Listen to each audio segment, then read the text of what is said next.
guy.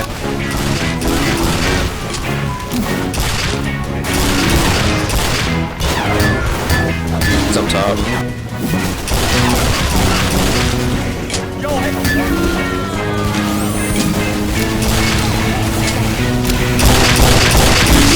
Like I said, I've been playing TF2 since 2011, so I think I've been a scout main long enough to say, dude, this thing's not bad. It really isn't.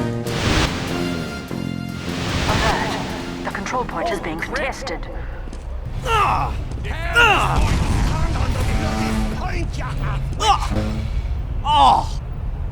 hey. I upgraded from a black void. Yeah, Sunshine is my favorite 5CP map. In all honesty, it's because animating the color room is a freaking nightmare. The Shortstop is, in my opinion, Scout's most overlooked primary. Released in 2010 on the cusp of the spooky season, it's consistently maintained the reputation of just not being very good. Why is this? I have no idea. But it's funny how the Shortstop is in the worst state it's ever been in, and it's still pretty good. What? In my book, the Shortstop is the only alternative playstyle Scout has. It's almost a subclass. Contrary to what some people might think, when you pick this weapon, you've got to adopt an entirely new playstyle. Well, if it requires a different playstyle, might as well try on a different loadout.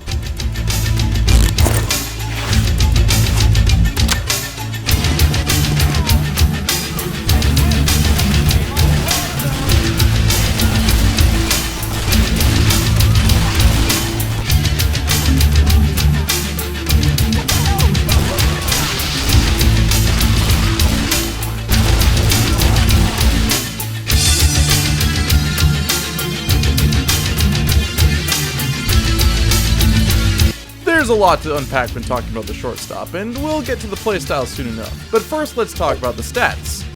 Okay, one detractor I can say is that the Shortstop has got to have one of the worst weapon cards in TF2. Just in general. Look at this, it's like they weren't even trying. There's only one stat on this whole thing, and it's easily the least interesting one. The rest is just a bunch of useless information. I mean, there are some seriously barren weapon cards, like the one for the Huntsman, which has literally nothing. But here it makes some sense, at least, because the Huntsman is a completely different kind of weapon. I mean, this isn't comparing apples to oranges.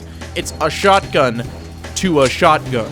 There's no way we can break this thing down, so we're gonna make our own. Skipping the reload whole clip at once thing, cause duh, let's start with the downsides. It'll probably make most sense that way. We're starting it off with a clip size reduction from 6 to 4. Nothing special here. Literally every other primary unlock other than the double barrels has the exact same downside. 25% reduced damage ramp up. Oof. That means the max damage potential of each shot goes from 105 to 80.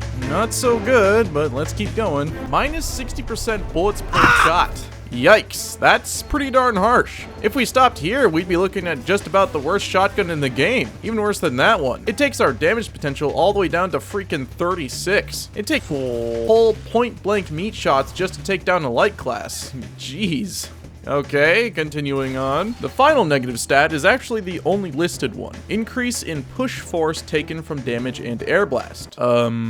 Excuse me? How in the world is being launched further away from the thing that just hurt you or throwing out the comboing timings of pyros a downside? This stat is a lifesaver. Seriously, it'll save you from countless situations that you otherwise would have died from when using anything else. No soldier will expect just how much air you can obtain from their rockets while wielding this. The only time it's an active hindrance is when you're right next to a ledge. And as we'll talk about in a second, it helps you in combat quite significantly. So those sounded like some pretty severe downsides, right? Well, if you're paying attention, you know that I'm about to start singing its praises. Time for the upsides, and oh boy are they. Get ready for this one. Holy crap! This is the biggest damage increase of any weapon in the game, and you can't deny how cool that is. That means we can do 72 damage at point blank range. Much better. Plus 42.4% faster firing speed. While it's not quite as fast as the double barrels, it matters a little bit more since we have twice the ammo of them, meaning that 0.36 second attack interval is good for more than just your second shot. You can pop off 4 in very quick succession. If you can hit your shots, a lot of enemies won't even have time to react. Topping it off with the most significant upside of plus 67% tighter shot spread. This is what makes the Shortstop into an almost viable subclass similar to Demo Knight. With this stat and the increased damage per pellet, you can easily kill enemies that the Scattergun couldn't hope of scratching. And on servers like Uncletopia that have random bullet deviation disabled, it's even better. Oh, and there's also this pointless shove thing. These three stats combined make it blatantly obvious what it's trying to tell you. Now we can see the shortstop for what it truly is. It's a weapon that gives you absolute freedom in how you want to approach combat. People like Fish on a Stick have pointed out that shooting from afar all the time feels underwhelming because you're hitting your shots and doing decent damage, but nothing's dying. And while shooting enemies from a distance is surely an option and can be rather effective in the right scenarios, it still shouldn't be used like this exclusively. The freedom I mentioned comes from your loadout, your role as a teammate, and your positioning. If you want to truly utilize your little scout brain, the shortstop will be your best friend. Hey you! What are you doing? Meat shot? Why? Your weapon isn't as effective at close range as others, and it's much more effective at a distance. Climb to the top of those crates and utilize your accuracy while taking advantage of the high ground to pick off the enemy team from above. Move it! That's right. Freedom in positioning is the best part of the weapon. It doesn't matter where you are, high or low, or just focusing on dodging, the shortstop is effective there. Well over there, dumbass! It can feel so liberating to deliberately keep outside an enemy's effective range while still being in yours. It can make you feel untouchable. You almost feel bad for the pyros that can't hit their flares as they helplessly chase after you, being unable to run away while their health is being shredded. And it synergizes with its disguised downside so well too. If you get hit by a rocket, air blasted, or just generally are hit hard, you are thrown outside the enemy's effective range while staying in yours. And as long as you're accurate, you can use it while maximizing your jukes too. Since you no longer need to close the distance on your target, you're free to jump around, avoiding incoming damage while peppering them down at the same time. While I was getting footage for this video, I kept finding myself saying, dude, this is not a bad weapon. Like, at all. It's really good. Because I hadn't truly experienced the downsides yet. Now about your loadout. Since you have the freedom of positioning and distance, you're also free to choose a lot of weapons that normally wouldn't be very viable. Case in point, literally all of these. The candy cane, that usually has a horribly punishing downside of increased damage from explosions, is now rather inconsequential. Due to your ability to use distance, high ground, and jukes, you might not get hit by explosive damage at all, and the little you might take can be easily healed by that health kit they drop. Or what about the Mad Milk? A lot of scouts swear by the Mad Milk, but I've rarely used it. Just because with the scattergun, I'd rather shoot my enemy than throw milk at them. But with the shortstop, you have a view of the entire battlefield, which allows you to easily target anyone you splash. And you can use the health more effectively due to your faster firing speed. Not to mention, these fast shots really allow you to take advantage of its duration. Bonk Atomic Punch is of course good for getting behind enemy lines and picking off reinforcements, but it's made a little more forgiving since you don't need to sneak up on them. And as long as the sentry is positioned correctly, the increased push force will get you back there easier. If it's not, you're kinda stuck. Okay, real quick, let's talk about something TF2 players seem to hate.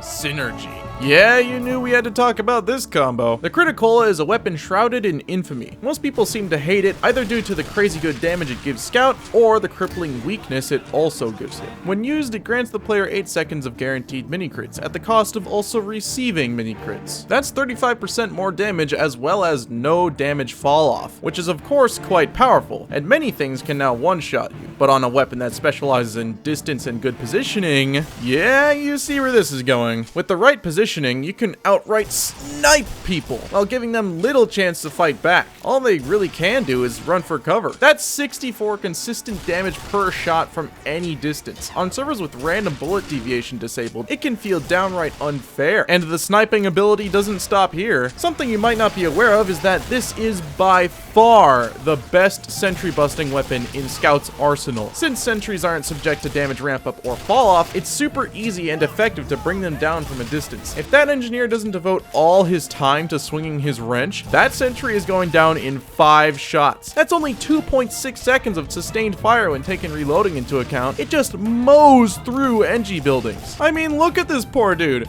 I'm outside his sentry's range and he's so frantically trying to keep it alive. Eventually, he's forced to pick it up, leaving the intel completely exposed. Oh, what's that? Another sentry? Let's just deal with that real quick and go get our prize. If Soldier picks direct hit to deal with sentries, Scout should be picking Shortstop. But I think if we keep this going, it's gonna get a bit too excited. So let's talk about its true weakness. On my first session, I was flying high because the maps I played were Swiftwater and Well. I did so well in this session and had so much fun that I was genuinely baffled as to how people could consider it bad. Then the next session came, and I understood. The maps were Badwater, Upward, Barn Blitz, and Borneo. Fantastic maps, but they helped me to realize the Shortstop's problems. You know how I gave you a whole bunch of ifs a moment ago? If you position correctly, if you get a decent vantage point, if you can avoid damage while peppering? Well, what if you can't do those things? Let me quote myself from my previous video. Just use any other weapon. Yeah, that sums it up. If you aren't on a map that supports it with things to jump on to gain high ground, the Shortstop quickly goes from a decent subclass to a straight downgrade. Because if you're forced into close range, you're essentially just using a weaker scattergun that shoots a little faster. You'll quickly find yourself wanting to switch, and rightfully so, frankly. Which brings me to the next problem, which is a little more psychological. This thing lives and dies by your ability to be accurate with it. There is no room for error. You better be dead accurate in close range and finish your enemy fast, because you might not survive the next reload. If you are going to use the Shortstop in close quarters though, I recommend the Flying Guillotine. That small bit of damage combined with the dot can help you secure the kill before you have to reload again. All in all, I think... Oh yeah, I guess we'd gotta talk about that. So for whatever dumb reason, for Meet Your Match, Valve in their infinite wisdom decided it would be a really cool idea to replace the extremely useful plus 20% more healing from all sources bonus, which was really useful with the candy cane, into a completely useless shove. Yes, this dinky little push that doesn't look like it would budge someone in real life now comes out whenever you accidentally right-click. It's supposed to be used to create distance from you and your enemy, I guess, but both the range of it and the distance gained are so minuscule that it becomes worthless. And just like how I tried to avoid talking about it in this video, you do your absolute best to avoid using it in-game. You're already the fastest thing on the battlefield. Why do you need something like this, especially when the range is so short? The best thing you can do with it is just push people off of cliffs to get environmental kills. But if that's your goal, just use the force of nature. Or better yet, switch to Pyro. The air blast can outperform both these weapons easily. But yeah, that's the Shortstop. It's definitely the forgotten brother of the Scout's arsenal. Kinda like Scout himself. He might not have strength, but he worked hard to outrun his older brothers with his own brand of power. In the end, I think there's only one thing to pin its unpopularity on. This terrible weapon card. I mean, how is anyone gonna know it's good if you don't show what it is? Thanks everyone so much for watching. If you like accuracy and picking off enemies from a distance, you should give it a try. Just make sure to pick the right maps. I'm Chief Balupa. Wait! I'm still Chief Balupa, and I still thank you for watching the video. I'm sorry it took me so long. I'm a very busy boy. But I can't end this thing without fulfilling a promise. So, Beans Man, this is for you. Beans!